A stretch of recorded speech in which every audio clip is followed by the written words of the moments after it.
Welcome to Warhammer Warscroll Review. In this video, we're going to be taking a look at the Saurian Warscroll, the Dread Saurian. Warscroll Review.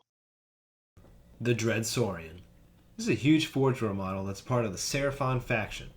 This model is expensive both in money and points. Luckily for Saurian players, it just received a price reduction, but still costs almost 400 points. For this price, Saurian can access their most heavy-hitting single model in their range. On a base stat level, this thing is a beast. Starts with a solid movement of 10 that reduces slowly until it is limping along at 6 inches. 16 wounds and a 3-up save make this one of the more survivable models. Once you start applying the normal synergies Saurian have access to, this thing can be almost invulnerable to normal damage. In addition, the Saurian has a special rule called Glyphs of Hunger. This allows it to heal D3 wounds after dealing damage in the combat phase. Unlike many abilities with a similar effect, it does not say when the healing takes place, so this can happen immediately after the wounds are dealt. The chances of the Dread Saurian whiffing are pretty low, so the healing is fairly reliable as long as the big guy can get into combat. The Dread Saurian has 2 weapons, and both are pretty vicious. Its claws start out at 2d6 attacks, hitting on 4s, wounding on 3s, with rend and damage 1. At half strength, this drops to d6 attacks, and falls again to d3 on the Saurian's last tier. These attacks are pretty decent, but are not the main attraction. That would unsurprisingly be the Beast's Jaws. With a 2-inch range, 4 attacks, hitting and wounding on 3s, with rend 3 and damage d6. If you're familiar with 40k, this is like getting blasted with 4 las cannons at once. Rend 3 and d6 damage is pretty rare in Age of Sigmar, so this weapon is definitely scary. As the Saurian takes wounds, the damage of the jaws diminishes to d3 at the halfway point, and it only does 1 damage with its last bit of life. Note that healing just has to deal 1 wound. It does not have to slay any models, so the rend value of the jaws will still keep this model healing back, even on the brink of death. Apart from the spell that lets you summon the Saurian on an unobtainable 11, the dinosaur has 2 other abilities. Devourer of Beasts further increases its offensive capabilities by allowing it to reroll 1s to hit and to wound against enemy monsters. In addition, Roar of Ruin lowers enemy bravery by 2 for units caught within 12 inches of the beastie. All this adds up to a significant force on the tabletop. Combined with its gargantuan size, this thing will be targeted first most games. And even though it is fairly defensive, it will still die quickly without receiving the proper buffs. Hitting the Saurian with Mystic Shield is the first step to protecting your monster. The Skink Priest ability is also pivotal to allow reroll saves. On top of that, add Starseer's Curse of Fate to increase or decrease a roll by 1 for the Saurian each phase. I almost always use this for save rolls when possible. All this together means our dinosaur has a 2-up rerollable save and can increase a roll by 1 each phase. After re-rolling saves, that pesky 1 can just be increased to a passing save. Factor in the Dread Saurian's regenerative abilities, and this thing will be lasting a long time. As long as it doesn't get hit by mortal wounds. Seriously, keep this thing away from mortal wounds. The Starseer also gives the benefit of allowing rerolls with its Cosmic Herald ability. These rerolls are perfect for damage rolls for the Saurian's jaws, the amount of attacks for its claws, and the range of its charges. The Skink Priest ability, Celestial Rites, would also allow the Saurian to reroll charge and run rolls. The Skink Star Priest spell, Summon Starlight, is obviously extremely beneficial for the Saurian, giving it -1 to hit until the next Saurian player's hero phase, further protecting the investment. In addition, the Star Priest's oft-forgotten ability, Serpent Staff, arguably doubles the damage the jaws do on a roll of 6 to wound. Now, I'm not gonna tell you that was the intention of the rule, but for now, you could potentially do 12 wounds with a single attack on the Saurian. The Astrolith banner is one of the other models that would enhance the Dread Saurian's offensive capabilities. The banner allows the dinosaur to reroll hit rolls. Take a Slan Star Master for its ability Celestial Configuration. This has 3 results, while 2 are directly beneficial to the Saurian. One would add 1 to charge and run rolls. The other result on the configuration would allow the Dread Saurian to reroll 1s to hit. In a Seraphon army, the Dread Saurian would have access to a plethora of powerful abilities. Lords of Space and Time is an extremely potent battle trait and gives the Dread Saurian a great deal of flexibility. This ability allows the Seraphon player to remove a friendly model and set it up anywhere on the battlefield 9 inches away from an enemy. If the player rolls a 6 when determining its effects, the model can move normally in the next movement phase, giving the Saurian a better chance at a first turn charge. Keep in mind that it's risky to put the Saurian up front without any other significant threats. If you are tossing your dinosaur to the front lines, make sure to first impart him with all the buffs necessary for his survival. Alternatively, this can be used to keep the Dread Saurian way in the back as the rest of the Seraphon force advances, only throwing the Saurian up when the rest of the force reaches the front lines. This method could keep the Saurian away from enemy shooting instead of subjecting it to that as it advances. Keep in mind the Skink Priest and the Slan Star Master's abilities that augment charge rolls when using Lords of Space and Time on a Dread Saurian. Multiple command traits can be used to great success with the Saurians. Vast Intellect would let a Slan use Curse of Fate and Summon Starlight.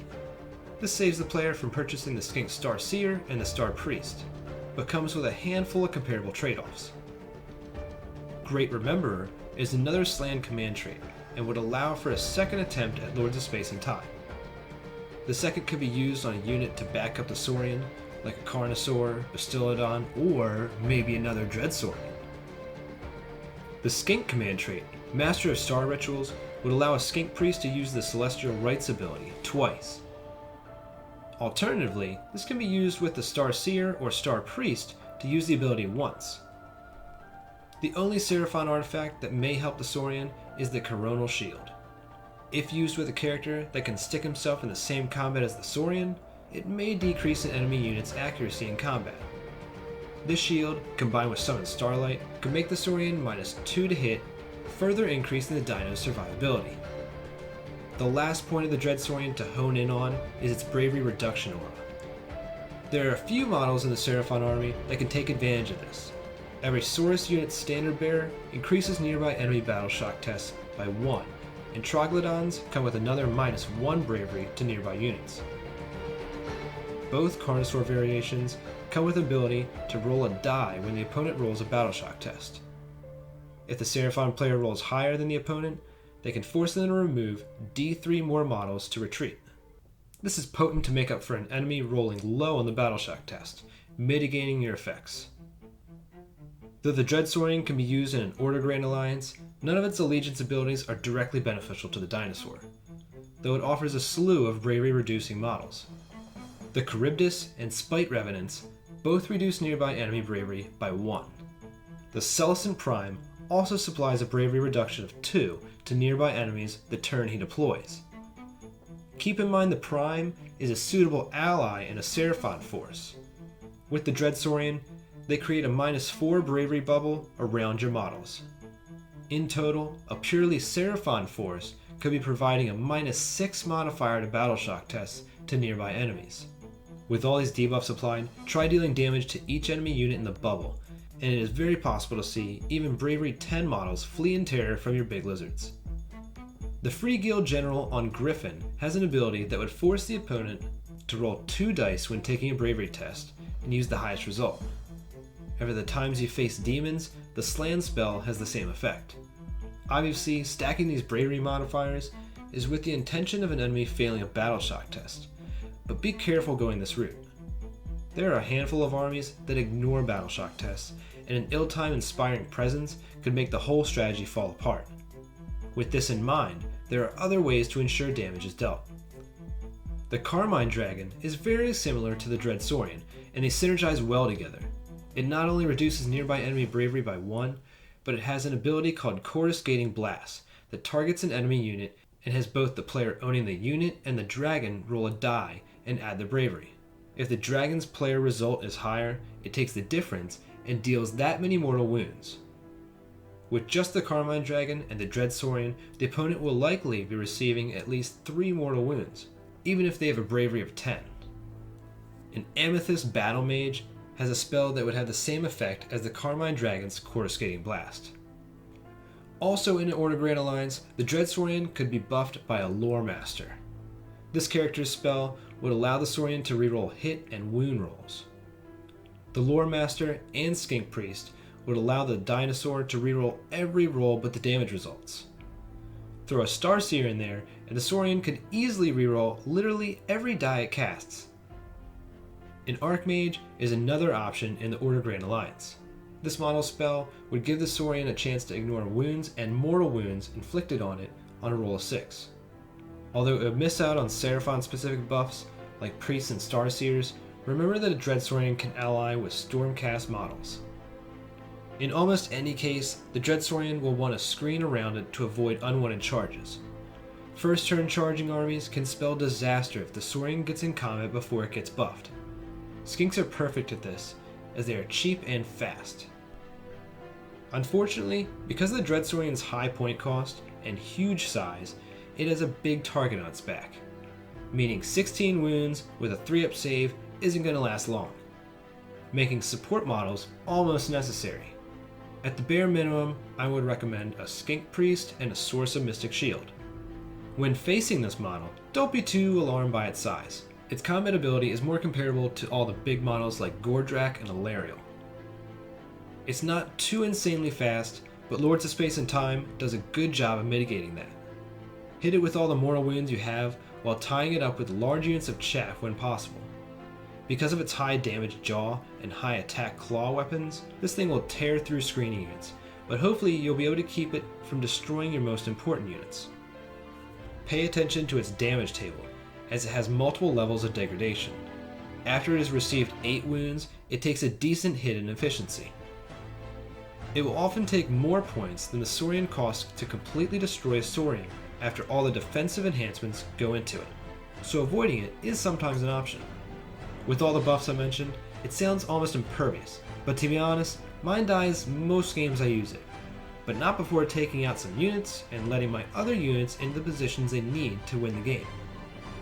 Overall, the Dread Saurian earns a solid 4 out of 5. This thing is powerful, but it is extremely expensive. There are a lot of synergies to exploit, and I'm interested in seeing how you've seen the Saurian used. Please let me know your thoughts on the Dread Saurian, and any suggestions for war scrolls for the channel to cover in the comments below. Thanks for watching.